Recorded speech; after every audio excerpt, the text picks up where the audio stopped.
topp mooy sport te sport bi nag sondage la dañuy xaar gars yi voilà ba xam sport bëgg nañ ko soxla nañ ko bu ko defee ñu koy jàllale parce que tamit ñi nga xam ne ñooy abonné yi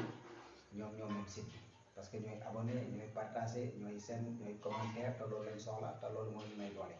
kon nag yaakaar naa ni li nekk na loo xam ne moom la ñu indiloon li xew ci ay bis nag bëggoon nañoo wax ci Ousmane Sonko ak Cheikh Bara Ndiaye waaye daanaka mën naa ni jàll la fi jàllaat fi xam naa dañuy xaar ba bari ñoom wax nañ tamit sunu live bi nga xam ne voilà live bi tamit dañ ko fàtte woon ci programme bi la live bi nga xam ne dañ koy amal chaque jour nga xam ne live bi moom yaakaar naa ni